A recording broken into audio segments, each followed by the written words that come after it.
There is no such thing as a free lunch. Even though having a car in Slovenia was kind of essential because it does give you a lot of flexibility and comfort for traveling from city to city, it does come with its own disadvantages. And on third day in Slovenia, I ran into those disadvantages. Stick around, I'll tell you the whole story. From the Alps to the coast, we'll find a way. Dancing through Slovenia every day. Moving through rhythm, feel the sway. In the heart of Europe, come and play.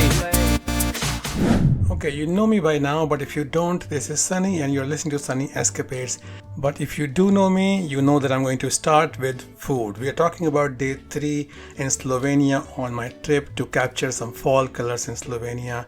And on this day, I woke up in the hotel at Lake Bled. The hotel was called Villa Bled, and I have shown you the pictures of the video of the room. It was a suite, it was a big room, and no, I'm not trying to be fancy or showing you how rich I am or anything. It was nothing like that.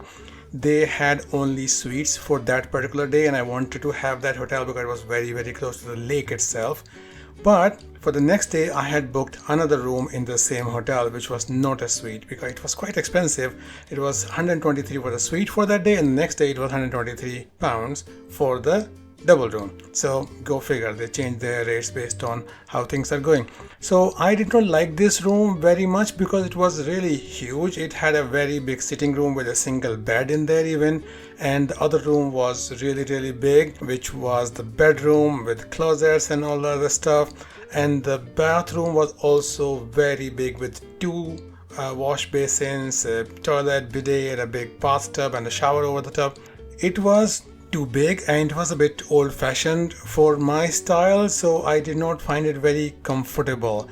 But anyway, I was stuck there for one night, and the next day I wanted to take the shower first thing, as is my habit now. So I tried taking I'm not going to show you a shower video, don't worry about that, so don't have to close your eyes, but I am going to tell you about the shower itself, because this is one of the things that you sometimes run into. If you're looking at a room before taking it, look at this thing, observe that this does not become a problem. In this, the shower was over the tub, and the shower itself, the shower head was placed in the middle of the tub, and the partition, there was a glass partition to keep the water from spilling onto the floor.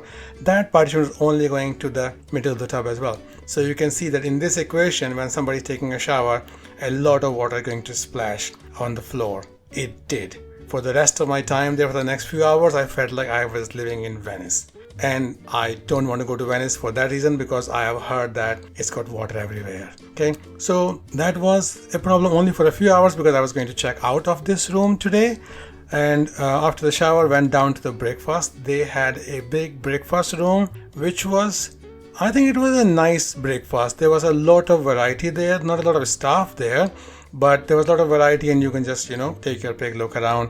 And they had pancakes with syrup as well. So I like pancakes for breakfast. What can you have better than pancakes? So I had pancakes with syrup and some toast and coffee. Coffee was all right. It was a good breakfast. In Slovenia, that was a theme, that breakfast was generally good. You have to subscribe so that you can watch the last video in this series when I was in the last hotel of this trip, and that food will be worth listening about. Okay, so anyway, we got the breakfast done, and then I had to make my plan for the day as to, okay, what can we see in Lake Bled? The lake itself is nice, but where can we go and what can we see? There is a castle there called Bled Castle, which is obviously, if you are in Lake Bled, you want to go and see that. And this is where I ran into the first problem that you have when you are driving a car in a strange country, and it's a strange car because you have just rented it.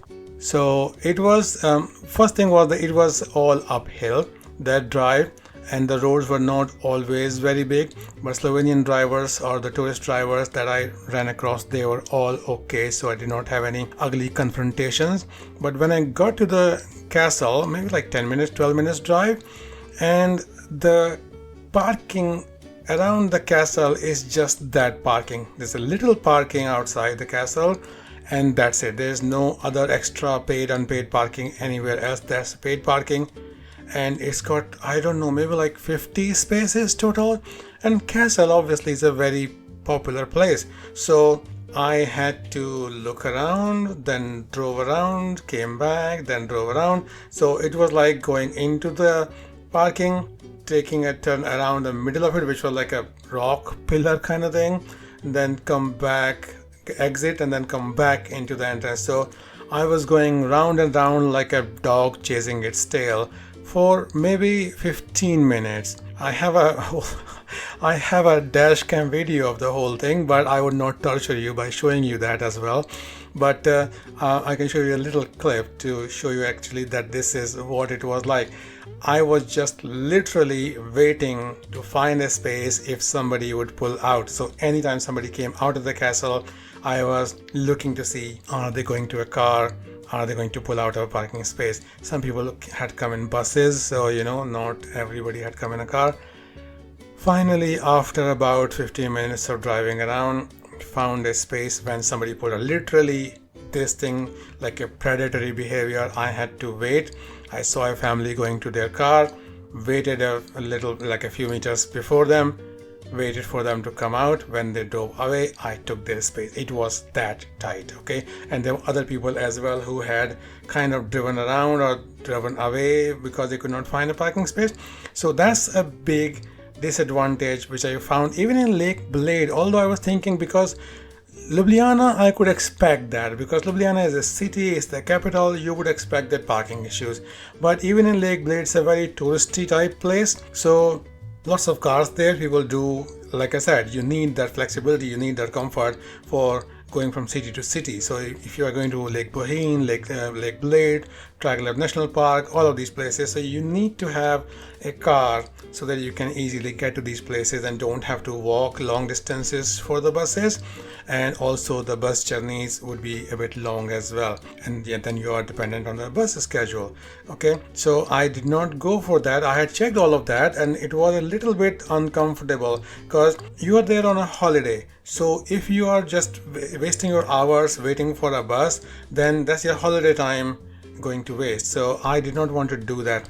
So the car is necessary, but previous evening I had also seen the other disadvantage of having a car there, which was the traffic jam going out to the normal one road that Lake Bled has. The Bled has very one normal road, like a single lane kind of road, two lanes, one this way, and the one going out of Lake Bled was very, very busy. So finally, once I found the parking, walked up to the castle, inside the castle, and I saw that it was 17 euros for entry. By this time I was getting a little bit sick of the whole expensive thing in Slovenia, because I was expecting that it would be very cheap. I did not want to pay 17 euros just to see some old stones. I do sound sarcastic and not very touristy, but to be honest, I can have my moods, and this was one of my moods when I was thinking, nope, I don't want to go in there. The path to the castle itself was also a little bit slopey. It was like uphill, but I knew inside it would be even more uphill and more stone steps and things like that. And I was feeling already quite tired by this. I was like, no, I don't want to go and spend 17 euros for that. So what I did was I just walked around the castle, because from the castle is on very high ground. Obviously, like I've said, it was a very uphill drive, and you can see the lake from there as well, and then there are some nice views from there. So I just walked around a little bit and you can see the views, the pictures that I was able to take. This is it.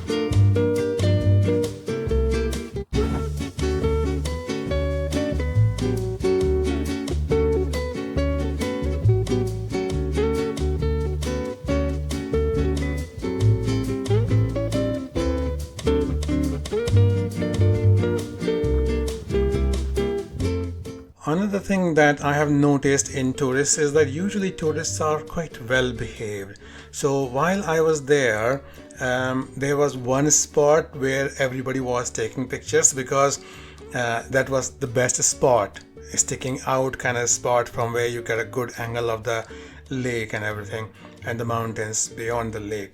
So everybody was taking pictures there, but people were very well behaved. Like, people would take pictures, pose there with their family, whoever they are with, and then they will move out of that corner so that somebody else can go and take their pictures. So it was quite good that way, and I appreciate that. I like that, and this is one of my best things to do, that when I go out, I just like to see people, how people behave, how the locals behave, how the culture is, and it's amazing how much difference you see in different things, different places, and also how many similar things, similar themes you see in there.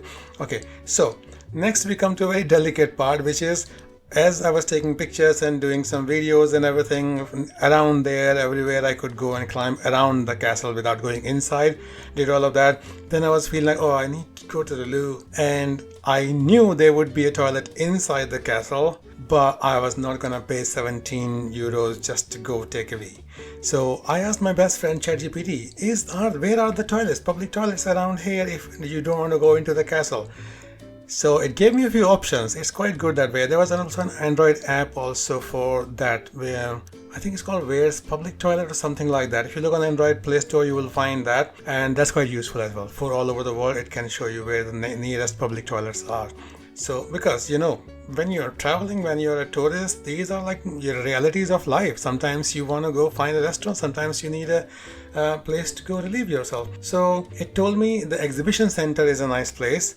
And I said, okay, cool. So maybe we can go and see what's there to see as well, and also use the toilet. Two birds, one stone. So great. Again, second disadvantage, the same thing again, the parking. The exhibition center is about maybe 10 minutes drive. Yeah, it's less than 2 kilometers. But there was no parking. There was street parking there, which was all full. Like a couple of streets and on a narrow lane as well, all full. I drove around it. Again, the good thing was that I was good drive around. I don't know if I was in a one-way or a pedestrian street as well at one point, but nobody stopped me, nobody challenged me, and I did not hit anybody, so it was all cool. But I drove around it a couple of times and there was no parking. So I'm like, okay, where do we go? Ultimately, I decided, okay, let's just go to the next place where you want to go, and then we'll see if we can find toilets on the way. What more are you gonna do? Because there's no other choice. You're not gonna go in the lake. So anyway, sorry for giving gross. But there was a next spot which was a high vantage point where I wanted to go. I had checked it with ChatGPT and Google, and I said, okay, let's go there. While I was driving on that route, I saw a little restaurant which had parking spaces outside. I said, okay, this is a good trick. Let's go into this little pub/restaurant kind of place. And so I parked outside. It had only 4 spaces, but 3 of them were free. So, I needed only 1. So I parked my car, went inside, and I said, okay, it was like noon, around noon time already, noon or 1 o'clock already. So I said, okay, let's we can have some food, because this is not a public toilet. You want to go buy something from them. So I said, okay, do you have vegetarian food? They said yes. So I sat down, looked at the menu, and yeah, of course I used their toilet as well. Looked at the menu. They had a couple of vegetarian things, only not many. I think maybe 1. It was a vegetarian risotto. And price wise, same thing again, not as expensive as the restaurant yesterday, but like 15 euros for the risotto. And it was not that huge a portion as well. It was quite it was okay, it was sizable, it was filling enough, but it was not so huge that I would not be able to finish it. Okay, which was the case last couple of places where I had eaten in Slovenia. So I had that and a Fanta, and with the tip combined, it was like at 20 euros. This seems to be a par for the course. It's like, 20 euros every time I sit down to eat. So I had made this a little bit of a practice, that have a nice lunch and then for dinner have something light. Okay, also I did not want to go out after it was dark on those strange roads. I can be very lazy. For a tourist, that should be my channel name actually, Lazy Traveler. That should be my instead of Sunny Escapades. Anyway, so Lazy Escapades. So we finished that, and then from there I drove towards my spot which I had picked out on ChatGPT, and it was all very small streets, very residential kind of streets, small houses, like a village kind of setting. So I was getting a little bit concerned, am I going in the right direction? Is this the right area? Finally got to the point where where Google Maps wanted to take me, and I found a little empty plot where I could park my car as well. So I parked my car out of the way, out of the little streets. Then I looked around and there didn't seem to be any vantage point. I could see little hills, but they were behind the houses and there was no way through. So I walked around back and forth, like, where is it? Then I looked on Google Maps and Google was showing me another 30 minutes of walk from that point. Like, what? So I went back to ChatGPT. I was like, okay, this is the place. I gave ChatGPT a screenshot of the Google Maps screen. Like, this is the place where Google Maps is showing me, and it's saying 30 minutes walk. And ChatGPT very cheerfully says, oh yeah, that sounds about right. Like, okay, screw you, bro. Because it was a chilly afternoon, already about 2:30, 3 o'clock kind of time. I wanted to get a sunset picture, so that's why I was looking for a high point. And I did not fancy walking on those unknown roads for half an hour wherever. There was nobody around as well. It's not like there are lots of tourists who are going in that direction as well. Nope, nobody. In all the time I was there, about half an hour I was fooling around there. I saw maybe one car coming in, and that was somebody, just coming back to their home. So I thought, okay, let's see, what can we do? Should we go? Should we not go? Because I didn't want to walk back after sunset also. So I think about all these things in advance. I have said this before, when you are traveling solo, you have all the freedom to do whatever you want, all the plans are yours, but you are also the safety officer of your trip. You have to take care of yourself. So if I'm climbing mountains at sunset time, I know I'll have to come back down those mountains as well after sunset in the dark. So as a safety officer, I say no thank you. Let's move on to the next vantage point. So I looked at other options that ChatGPT had given me for nice places, and the next place was West Promenade. So okay, let's go to West Promenade. So from there, about 15 minutes drive to come back down into the little town and go to the lakeside, to the promenade. And this place is exactly the same place as the exhibition center. I had been on those roads on the little side street looking for a parking, and it was just like, if you come out of the exhibition center, go straight, there's a little lane, keep going along, and you will see the lake, and that's the promenade. So this time I was lucky that I found a space which was slightly bigger than my car, because I'm very nervous in parking. And in UK I drive a big old Mercedes, which is very big in width and length both. This car was the Hyundai Kona, was slightly smaller. So I was like, okay, let's take a risk, I can try. This had a back camera for reversing, but it did not have any sensors in the front or any camera in the front, which makes it harder for me, because in my car I have sensors on both back and front sides. But I was able to park. It took me 10 minutes to park there, but I was able to park there, and it was a nice, comfortable place, like you can leave your car there. By the way, parking near the castle was €3.30. So nothing is cheap in Slovenia. This place, I think there was some charge. I forgot what the charges were. I'll have to find and put that on the screen. But anyway, so I could park it comfortably and forget about the car and then just go to the promenade. The promenade is a good place if you want to walk around. It's a really, really nice long walk. I did not take the whole walk, but there is a nice walk, some slope, but otherwise nice. And you can see the castle up on the side, on the top of the hill. And and there were lots of people walking around with their families and stuff. And what I did was I walked as far as I could before I found a bench. I love benches because when I'm flying a drone, the benches are a great place to put my camera back down easily and safely, and there I can sit and just comfortably fly the drone without looking too conspicuous. So this is what I did. There were like a big stone benches. I found one and parked there, made that my base station. One thing I did here which was quite funny, was that for my Pocket 3, the DJI Osmo Pocket 3, which is my main camera for the vlogging when I'm not using the drone, I had bought a magnetic holder. So the holder goes around the camera and then it has a magnet on one side, so you can just stick it to any metal iron thing, and then you can shoot yourself from this. So I had not done a lot of it, but some of it. And here I found these very big trash cans which were clean on the outside, so I stuck it on one of those and then let it shoot me as I'm flying the drone. It's not a very interesting video, but for my reference, if I want to ever see as to what I look like when I'm flying the drone, like that look of concentration and consternation on my face, then yeah, that video is really useful as a reference. But what happened was, I watched it later, that this camera, it does a face tracking. Okay, so it was tracking my face, but because I'm slightly away and somebody walked by behind me, people were a little bit curious. I've looked at the camera video and I've seen that people were a little bit curious. Nobody talked to me, nobody bothered me, but they were a little bit curious as to what am I doing, and they were looking at the drone. Oh yeah, there's a drone, this guy's flying a drone or whatever. Fine. And somebody passed behind me, and this person passed so close by the camera that the camera got his face instead of mine, and then it turned with that person. So he went on his own way, but the camera turned around like 180 degrees and it was not looking at me at all. But that video is much more interesting and funny than the video of me, which I had actually intended.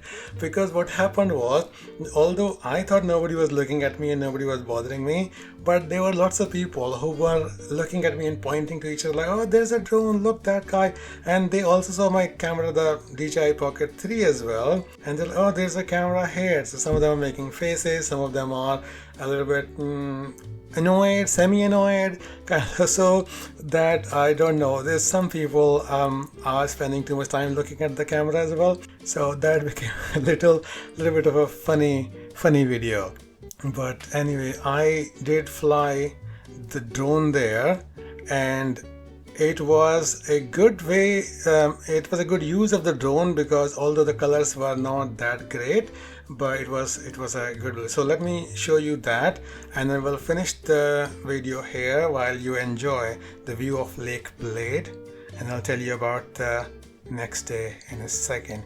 Do subscribe so that you don't miss the next videos about Slovenia.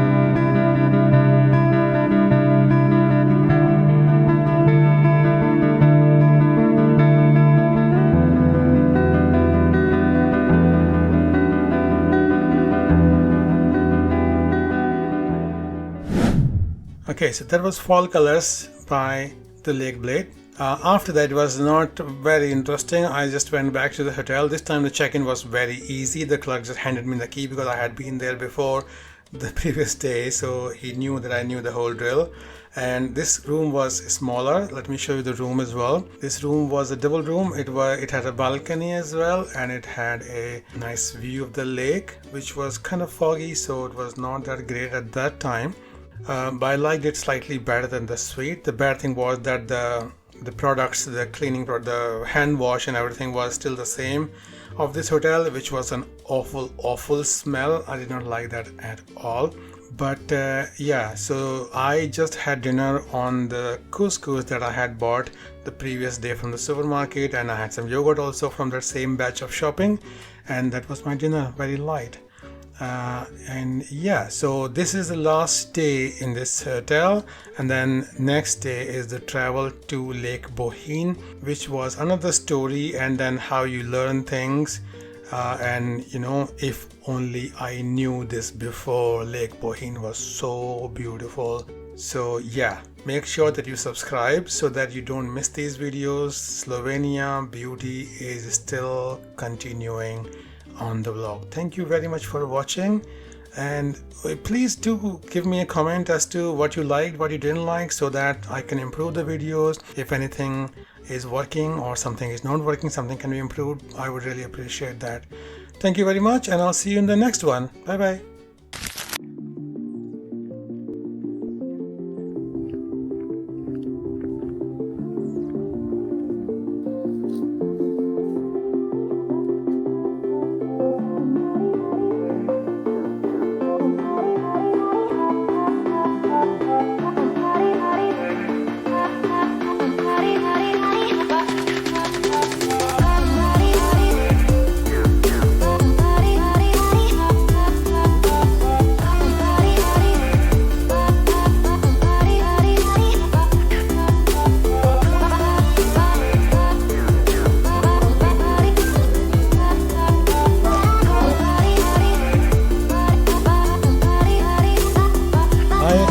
I had a friend who used to, whenever I